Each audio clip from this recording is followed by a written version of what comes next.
بسم اللہ الرحمن الرحیم۔ کلاس 10 بیٹا آج ہم جگر مراد آبادی کی غزل پڑھیں گے۔ کل میں نے آپ کو مضمون پڑھایا تھا، مجھے امید ہے کہ آپ نے اس مضمون کو یاد کیا ہوگا اور لکھا ہوگا۔ دیکھیں جی غزل سب سے پہلے دیکھیں غزل کو پڑھنا کیسے ہے۔ قرات کا انداز: آدمی آدمی سے ملتا ہے، دل مگر کم کسی سے ملتا ہے۔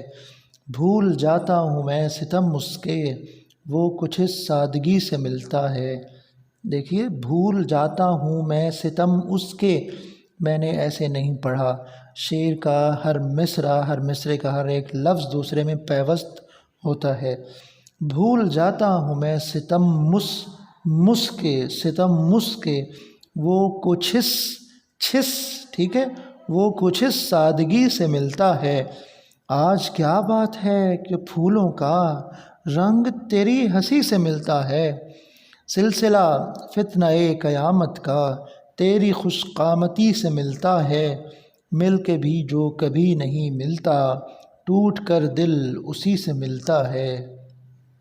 دیکھیے جی کہتے ہیں آدمی آدمی سے ملتا ہے، دل مگر کم کسی سے ملتا ہے۔ سہل ممتنع کی مثال کہ سمپلسٹی کی انتہا ہے۔ کہتے ہیں آدمی آدمی، اسے کہتے ہیں صنعت تکرار، کہ ایک لفظ کو دوبارہ دہرایا جائے۔ شعر میں یا کلام میں اس کو حسن شمار نہیں کیا جاتا، مگر اس نے ایک خاص اسلوب پیرائے میں اگر ذکر کیا ہے کہ جس کی خوبصورتی ہے وہ کیسے پتہ چلے گی، غور کریں۔ دیکھیں آدمی آدمی سے ملتا ہے، ایک آدمی دوسرے آدمی سے ملتا ہے، یہ معنی ہے۔ اب اس کے دیکھیے جو اٹھ رہا ہے نا معنی، وہ یہ ہے کہ ایک آدمی کی دوسرے آدمی سے ملاقات ہوتی ہے، دل مگر کم کسی سے ملتا ہے، مگر ان کے دل آپس میں نہیں ملتے۔ یہ بھی ایک خوبصورت معنی ہے کہ آدمی آدمی سے ملتا جلتا تو ہے، ملاقات کو تعلق تو رکھتا ہے، لیکن ان کے دل کے جو مشترکات ہیں، جو ان کے دل کی محبت ہے، وہ بے لوث نہیں ہے، وہ مفاد کی وجہ سے ہے، وہ کسی نہ کسی فائدے کی وجہ سے ہے، وہ ایک دوسرے سے صرف مفاد کی خاطر ملتے ہیں۔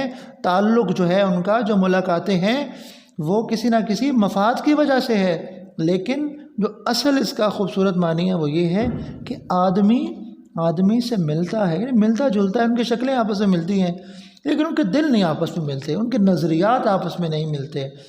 یہ ایک ہی انسان ہے، یہی آدم ہے کہ جو جنتی ہے، اور دوسرا ہے وہی انسان ہے، اس جیسا ہی ہے، اس جیسی شکل ہے، اس جیسی عادتیں اعضاء ہیں، وہ جہنمی ہے۔ یہ کیا ہے؟ یہ کس وجہ سے ہے؟ یہ دل ہے، یہ دل کی وجہ سے ہے۔ یعنی آپ اس سارے شعر میں کیا کہیں گے کہ اس میں دل کی عظمت کو بیان کیا گیا ہے کہ جس کا دل انسان کا مرکز ہے، اور قرآن میں، احادیث میں، شاعری میں جو بنیادی موضوع ہے انسان کا جو بنیادی جزو اور کردار ہے، جو اس کی زندگی کا مرکزی حصہ ہے، وہ کیا ہے؟ دل۔ ٹھیک ہے، آپ ساری شاعری اٹھا کے دیکھ لیں، انسان کی اگر بات ہوگی تو اس میں جو مرکزی نقطہ ہے وہ کیا ہے جی؟ ارتکاز میں وہ ہے دل۔ قلب المؤمن عرش اللہ، خدا کہتا ہے کہ مومن کا جو دل ہے وہ ہے جناب اس کا اللہ کا جو عرش ہے۔ ٹھیک ہے، اب اس پہ پتہ چلتا ہے کہ جو دل ہے اس کی کیا اہمیت ہے۔ آدمی آدمی سے ملتا ہے، دل مگر کم کسی سے ملتا ہے۔ اب میں نے آپ کو دو تشریح کا مفہوم بتایا، اب دونوں لکھیں گے، اگرچہ یہ بیٹا اس میں نوٹس میں نہیں لکھا ہوگا، لیکن آپ نے ان دونوں تشریحوں کو لکھنا ہے۔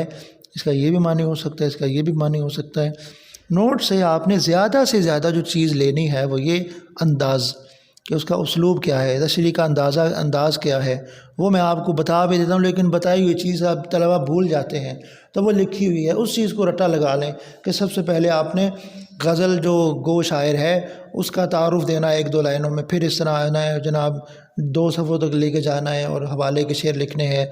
ٹھیک ہے نا جی، لیکن آپ تشریح کو رٹا نہیں لگائیں گے۔ میں ابھی آپ کو نوٹ سے بھی پڑھا سکتا تھا، لیکن میں نے نوٹس آپ کو بعد میں پڑھاؤں گا۔ کیونکہ اصل جو چیز ہے وہ شعر سمجھنا ہوتا ہے۔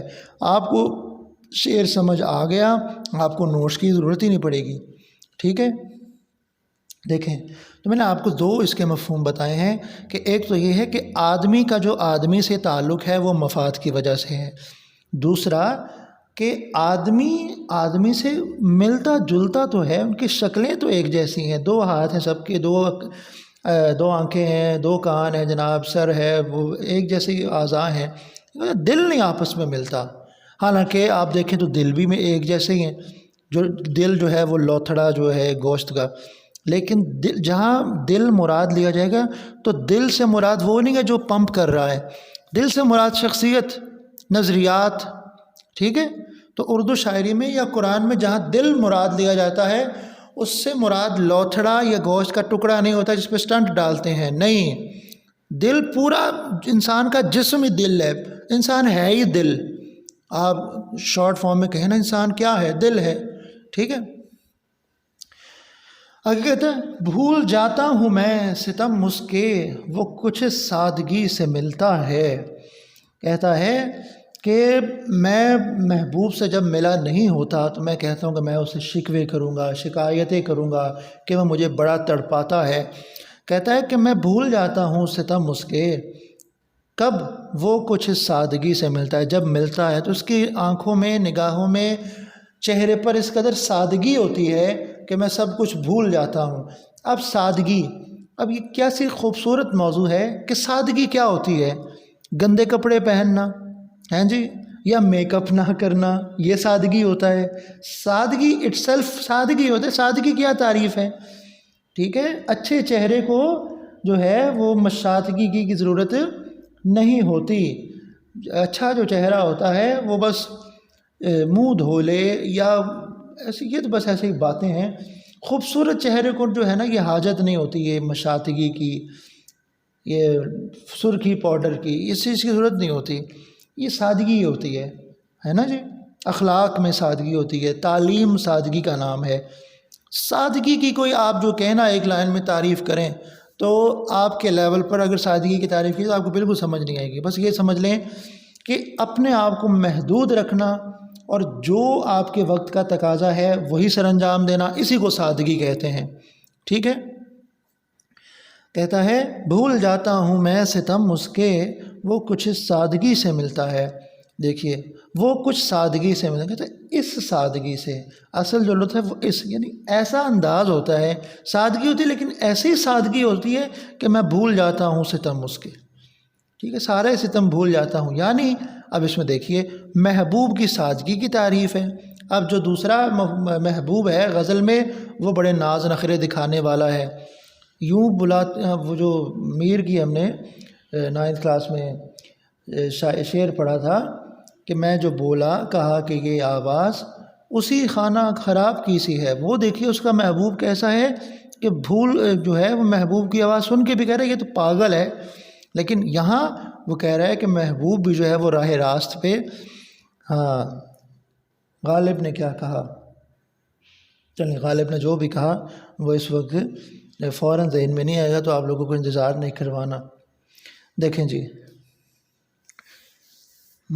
وہ کچھ اس سادگی سے ملتا ہے، کہتے سادگی اس کی ایسی ہوتی ہے کہ میں سب کچھ بھول جاتا ہوں، اتنا اسمائل کرتا ہے، یعنی محبت جو ہے وہ اگر ایک سارے جہان میں آگ لگی ہوئی ہے نا اور ادھر صرف ایک محبت کا چھینٹا ہے تو وہ محبت کا ایک قطرہ سارے جہان کی آگ کو جلا جو ہے نا بجھا سکتا ہے، محبت میں یہ تاثیر ہوتی ہے۔ اس لیے نبی پاک علیہ الصلوۃ والسلام اپنے ان دشمنوں کے ساتھ محبت فرمایا کرتے تھے اپنے اخلاق کے ذریعے کہ ایک وقت میں تو وہ نبی پاک کی جان لینے کے درپائے تھے، لیکن نبی پاک کی جو اسمائل تھی، آپ کا جو اخلاق عالیہ تھا وہ اتنا مضبوط اور پر اثر تھا کہ انہی لوگوں نے ایک وقت میں آ کے اپنی جانیں نبی پاک پر قربان کر دی۔ نبی پاک علیہ الصلوۃ والسلام جب طائف میں تشریف لے گئے تو نبی پاک نے فرمایا اللہم اہد قومی فانہم لا یعلمون، اے میرے اللہ میری قوم کو ہدایت دے دے کیونکہ یہ نہیں جان رہے کہ میں کون ہوں، میں یہ دیکھ رہا ہوں کہ انہی کی نسلوں میں سے میرے فداکار نکل رہے ہیں، یہ تو مجھے پتھر مار رہے ہیں لیکن انہی کے بچے ہوں گے جو میرے دین کی خاطر اپنی جانیں قربان کر دیں گے۔ جی بیٹا تو یہ 2 شعر ہوئے آج، انشاءاللہ باقی کل دیکھیں گے۔ اوکے اللہ حافظ۔